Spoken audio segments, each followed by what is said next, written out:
Hello BTS! So episode 3 of Burn the Stage came out today, and apart from the whole cookie thing at the start, it is a pretty chill episode. It isn't like, it didn't give me the anxiety that it did last week, except obviously for the start. So Cookie. Jungkook. It was just very difficult to watch, obviously, because I love him so much. I don't ever want to see him hurting. And we do kind of get to live in this little bubble where we only see them in interviews and we only see them being happy in like interviews, and we rarely ever get to see them in this raw, authentic lighting, and we want to always think that they're always happy, that nothing can ever go wrong with them and they can never have a bad day, and we want to think that, but seeing that really hits you with reality, and it really makes you see like, oh my god, he's a person, oh my god, he can break, you know, he's not indestructible, he's not immortal, he's not indestructible, he's human, he can break. And I really just want to emphasize, shirtless does not equal sexy. If I was shirtless and I was being bludgeoned to death, that would not be sexy. If Cookie was shirtless and he was being bludgeoned to death, that's not sexy. Shirtless is not sexy.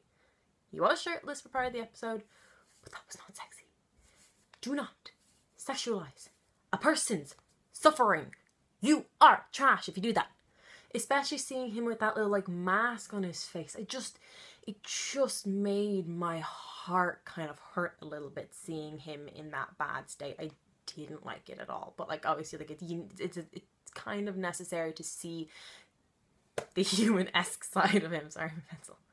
And then Hobie just said something that just made my heart go like, He said, I couldn't focus on myself. Like he could only think about Jungkook, and like that just shows their relationship as a band and as a team, that they are really caring of each other and that they've been together so long. They are like family, and they can't, when one member is not okay, then no member is okay. And it was really like, it was also really heartwarming to see the other members like not crowding around him and like suffocating him even more, just standing there, being there for him, being present for him, and just making sure he was okay. And it looked like they didn't want to leave, and it looked like they just wanted to make sure that Cookie was okay, and then they couldn't be okay until they knew that Cookie was okay.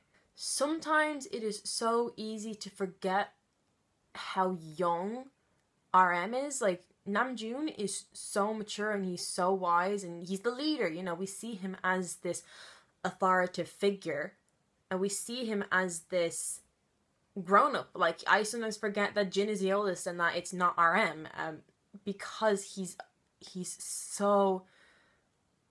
such an incredible leader. It's sometimes easy to forget that he's young, he doesn't know everything, and that he doesn't know how to deal with these things. And seeing Cookie suffer, like, he's like, he didn't know what to do. He was like, what if Cookie can't actually perform? What am I supposed to do? What am I supposed to say? And that hit me.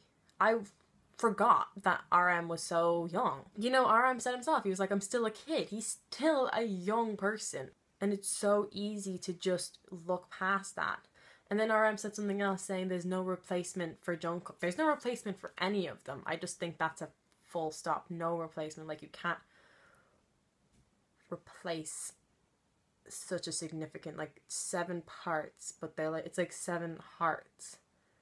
It's like 7 things that are so necessary. And I also really like that Namjoon said he was relieved it wasn't a mental problem, like that Cookie wasn't like having like a mental breakdown or something. So it is really nice to see that they're taking care of their mental health as well as like their physical health. Obviously, like, Cookie had a little bit of a lapse in his physical health there, is mainly because of the really hot weather and then just working himself really hard. I feel like most people forget that the mind and the body are so intertwined. If there's something wrong with your mind, there's something wrong with your body. I mean, like, my sister is a nurse, and so I hear some of the stories. Like, this isn't like, there is like a doctor-patient confidentiality thing, but like, this was in the news about this girl with anorexia. Like, my sister was like dealing with this girl with anorexia, and that's all to do with the head, but it's all to do with her body as well. So like, mind and body, if your mind's not okay, your body's not okay. Do you get me? But then, like, and he just made some joke, and then the whole mood was lightened. Everybody started making these jokes, lightening up the mood. Once Cookie started to seem like he was getting better, it was like an immediate just lift of the mood. And it was nice to see once Cookie started to recover and start getting better, everybody could be like, just breathe a sigh of relief, and they could just be okay. And it's just so cute. And it's just nice to see the little relationship here, like, once the person that wasn't doing okay is okay, everybody can just be like, okay, we're happy again. Yay.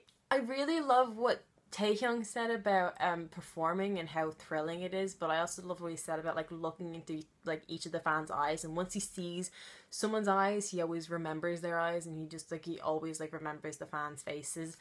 And I just liked what he said, that he's performing to the army, and just, I don't think he understands. I know he's doing that for himself, but I don't think he understands how much that means to an army. Like, to make eye contact with your idol is insanely exciting. It's just like, I remember making eye contact with Harry Styles, and I was like, I'm dead. I'm literally dead.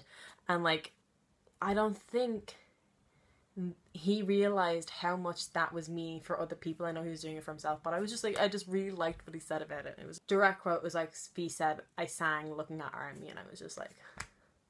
And then I really liked this part where it's like, it was just watching them chill in their own way, like barefaced, no makeup, just like V was like drawing and on his computer, Jin was playing the guitar, Jimin was reading a book, and he was wearing these glasses and it looked really cute, and it was just like really nice to see that.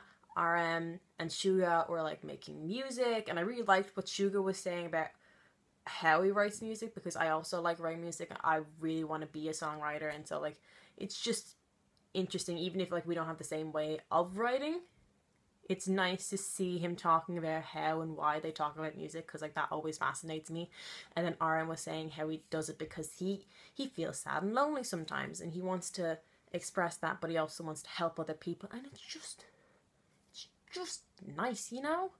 And then Cookie, Cookie was playing video games. What's new there? I don't know what video game it was. I'm just gonna assume it was Overwatch. Can I be correct in saying that? Does anybody who plays Overwatch know what it looks like? Because I just saw a game and I was like, hey. And then what made me really, really happy was to see J-Hope making his mixtape, being so blissfully unaware of how successful he would be, and like how many records he would end up breaking with that mixtape. I don't think he was making it with that thought in his head. I think he was just making it because, it was something that Suga and RM had done, and he would just wanted like a goal to have something to do and have something to be proud of. And I hope he's really proud of it, because it was so amazing, and it was so nice to see him making it. And it's just like, you could feel like a connection to them because of what they were doing, and because of just seeing them chill and be real people, and it's just nice. And I'm just so proud of Hobie. Oh my god. I also really love what Jungkook said, that he stopped growing at the mental age of 15, because buddy, you're absolutely correct. You became a trainee and just stopped growing. And I also really I felt like he was showing a really good appreciation to his members, because like, think about it, Cookie was so young when he joined. He was so little. The other members raised him basically, like especially Jin, because Jin's so much older. Like the older members, the Hyungs, like they really, really did raise him. And so like, he said like he used to be a really shy introvert, and then V helped him get out of that. And like, Jungkook is kind of like the product of all these different members' personalities. He probably has a lot of the traits of the other members just because he was raised by them, and so he acts like them more so than the other members. Like obviously when you're around people, like you start saying things that they do and acting like they do and doing things the way they do. I have a friend from Wexford, and recently I've started saying queer, like that's queer weird. It means very in Wexford apparently.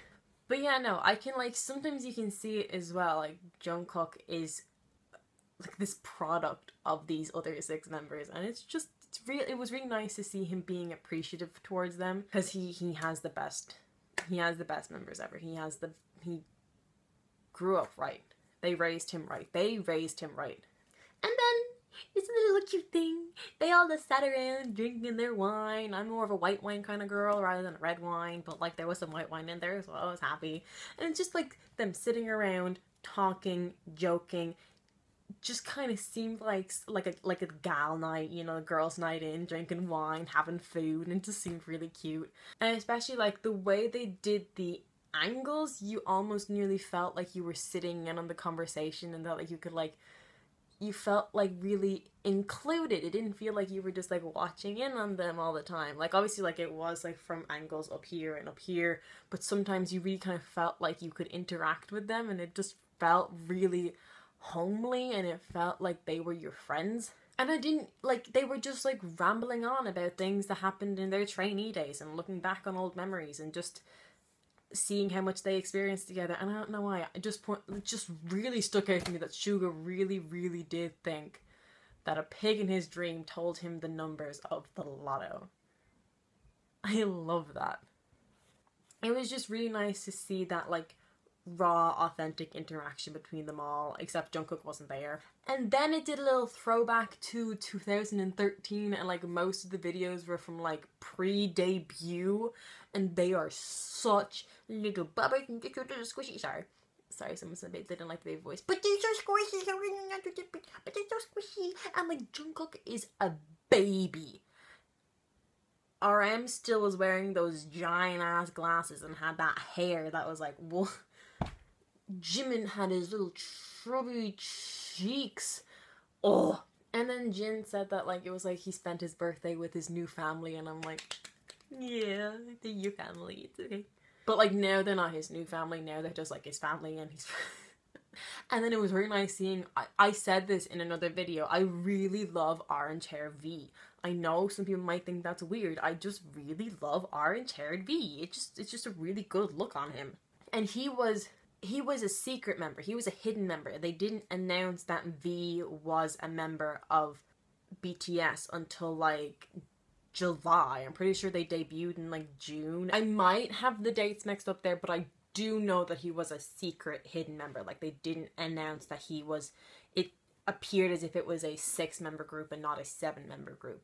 And then V was announced later. Sometimes K-pop companies do that to add like an element of surprise, and like he's definitely a really good element of surprise. And then to finish it all off, we just see them set up their own like little music stations and see them making their own music. So we saw RM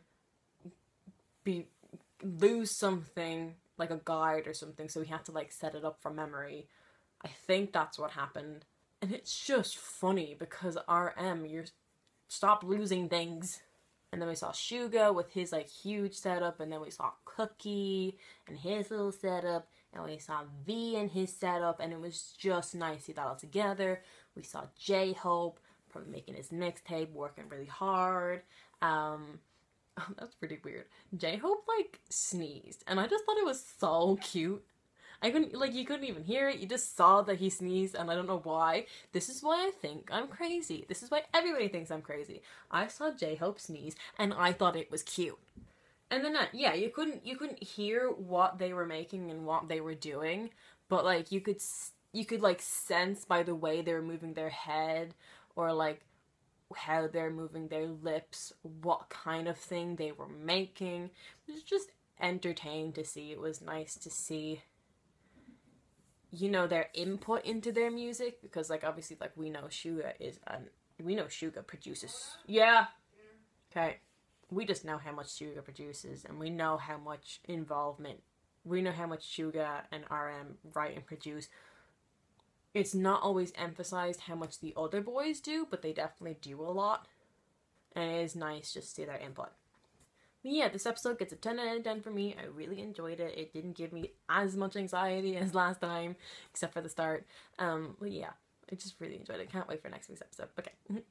And if you like this video, please give it a thumbs up and subscribe for my post notifications. Follow me on social media. They will link down below, and I will see you when I see you. Okay, bye!